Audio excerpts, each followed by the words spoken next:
Salut tout le monde, on se retrouve pour une nouvelle vidéo. Donc cette fois-ci ce sera pas vraiment une War Recap étant donné que j'ai pas forcément de gameplay vraiment très intéressant à vous montrer. Donc on va quand même voir un perf HDV11, on va voir un dips HDV11 et puis on va se laisser deux petites attaques HDV9 pour la fin. Donc là on voit que la GDC s'est bien passée, ils ont lâché en cours de route, donc c'est parfait pour notre 11e. Donc let's go avec le premier gameplay de Flo, donc moi-même, avec la compo classique, le Queen Walk, PK Bullist. On va commencer l'attaque donc au nord du village avec un petit funnel avec deux archers. On va poser ensuite le Queen Walk, on va envoyer les sapeurs pour faire rentrer le Queen Walk. On voit que l'ouverture s'est faite à gauche, j'ai préféré assurer en les renvoyant sur la droite afin que la reine rentre bien dans le village et aille chercher l'aigle artilleur. Donc c'est ce qui va être fait. On va par la suite enrager le Queen Walk étant donné que 3 défenses vont se trouver sur la reine. Donc on va assurer avec un rage. Donc rage qui va être posé à la tombée de l'aigle artilleur. La P1 toujours dans le but d'assurer la P2 pour clean tout un côté de la map pour que quand on envoie la deuxième partie et la troisième partie on sache vers où les troupes vont se diriger. Donc là on voit vraiment le travail du Queen Walk qui prend tout le haut de la map et l'aigle artilleur qui est tombé sur la P1, c'est juste parfait. La P2 qui est envoyée avec le PK, les boulistes et les 3 sorcières avec une petite guérille en protection. L'ouverture sapeur qui est faite, on envoie le roi et les boulistes. Le tout va donc rentrer dans le village. Maintenant, tout va être dans la pose de la capa du gardien. Ce village avait été ouvert par un de nos HDV10. Donc il y avait double bombe devant TDE. Donc on va voir que là, voilà, la bombe géante est déclenchée. Capa du gardien posée. Le sort de poison également posé. On enrage le tout. On a une première TDE qui tombe. On enrage à nouveau au milieu. On soigne car il y a une autre double bombe géante devant la TDE, voilà, une qui est déclenchée par le géant, donc ça c'était parfait. Les boulistes qui sont sous le soin malgré la TDE, merci la mise à jour.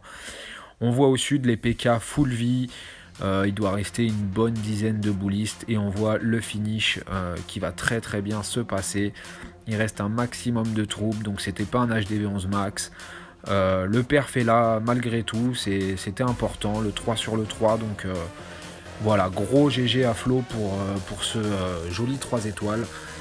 Bravo.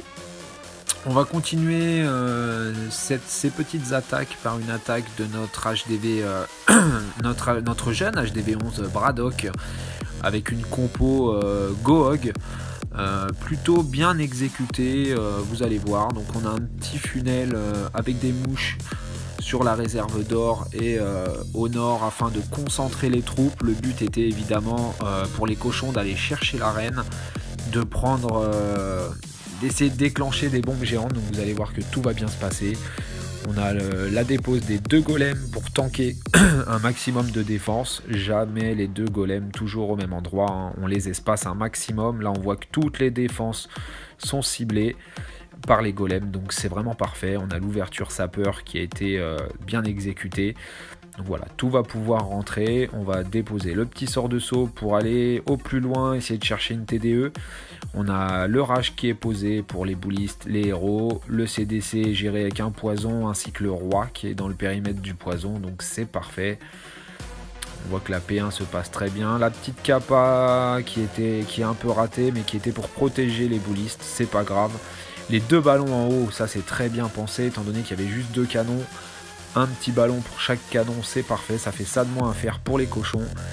Et on voit que les cochons sont envoyés, tout se passe bien, les sorts de soins posés au bon moment. Voilà, la bombe géante qui fait quasiment rien aux cochons étant donné qu'il y a un soin. Pareil pour les TDE, il y avait une mono, donc les cochons c'était très approprié, surtout que là c'est du cochon max sur un HDV10, donc on assiste à un dips HDV11 sur HDV10 qui va très bien se passer, on va voir qu'il va même rester un poison à la fin, donc c'est parfait. Voilà, toujours assurer les dips. C'est vrai que depuis la mise à jour c'est encore plus facile d'assurer les dips, et encore quand le village n'est pas maxé. Voilà, on voit le carnage, il reste un sort de soin, donc dips merveilleusement bien exécuté. GG à toi Brad pour cette belle attaque Gohog, un grand bravo. On va continuer avec attaque HDV9 sur HDV9. Donc c'était pas des gros HDV9, hein. Vous allez voir, les héros sont pas gros. Là en plus j'ai sélectionné cette attaque parce que le début se passe pas exactement comme prévu.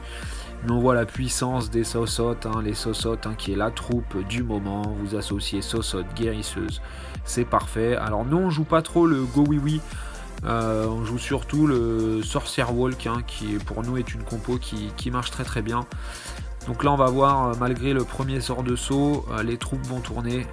Le funnel n'était pas au top. Voilà, il y a un petit temps de retard sur le saut, ce qui fait que les boulistes vont tourner. Donc SPL va rattraper ça au mieux en reposant son deuxième sort de saut. Et on va voir que même en faisant ça, l'attaque se passe vraiment très très bien. On pourrait croire que ça va mal se passer, mais la puissance des Sosotes associée avec les guérisseuses, on a vraiment... c'est vraiment un carton, quoi. Cette compo vraiment qui cartonne. Donc on voit le travail de la reine au centre qui a quasiment très peu de défense, hormis l'arc X qui est monopolisé par la reine. Donc pour les autres troupes autour c'est parfait. Les guérisseuses qui font toujours le taf, la capa de la reine qui va être déclenchée à l'instant, voilà. L'avant-dernière AA qui tombe. Donc on voit toutes les guéries, hein, il y en a encore 5 qui font le job, hein, sur les Sosotes tout en haut. Donc ça c'est parfait, dès que ça va ouvrir, ça va bien aider à finish. La dernière AA qui tombe et voilà, on assiste à un carton malgré une attaque qui partait pas vraiment très bien. Voilà le résultat, le perf 3 étoiles, bravo SPL, une belle attaque. On va enchaîner avec Bass, avec une attaque qui va changer, donc un petit Go Mobile. Bass est un friand de Go Mobile, donc dès que le camp s'y prête, là typiquement on voit que c'est le camp Go Mobile, hein, 2 AA accessibles, l'arène, un arc X, un souffleur, donc c'est vraiment parfait. On va commencer par un petit funnel au nord avec le Soso, la pose des 2 golems espacés, hein, comme d'habitude pour tanker, les héros. On va voir les boulistes qui vont être lancés. Voilà, la petite ouverture sapeur qui va être faite. Les sapeurs sont dans le tas. Voilà, l'ouverture est faite, c'est parfait. Et encore une fois, attention au bâtiment, parce que les boulistes sont vite tendance à être attirés. Là, on voit qu'il y en a 4 qui vont tourner, un seul qui va rentrer. Momo en CDC, donc vous connaissez, hein, quand c'est un Momo en CDC, que vous avez un poison, ou 2 poisons même, vous ne poisonnez pas le Momo.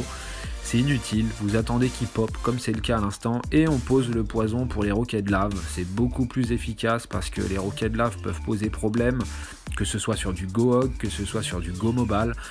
Les roquettes de lave peuvent focus vos cochons ou vos ballons et du coup ça peut potentiellement fail. Là on voit que tout se passe très bien, les ballons qui sont envoyés en chirurgical, 2 par 2. Donc vraiment très très bien pour qu'ils se rejoignent, vu que toute la droite du village, tout le sud du village a été pris par la P1. On voit le carton, hein, voilà, tout tombe, les TDS, TDA, c'est vraiment parfait. Il doit rester une bonne dizaine de ballons, donc voilà, on assiste à un perf vraiment très très joli. GG à toi Bass pour cette très belle attaque Go Mobile. Et donc on est parti les amis pour la 11e victoire de suite chez Jackie Michel. Donc je tenais à vous faire une war recap, même si elle n'était pas forcément tip top, mais voilà, c'est plus pour la gloire, c'est la 11e. Donc on va se retrouver à très bientôt les amis pour une prochaine vidéo. J'espère que vous avez aimé ma petite intro. Et je vous dis à bientôt les clasheurs, ciao.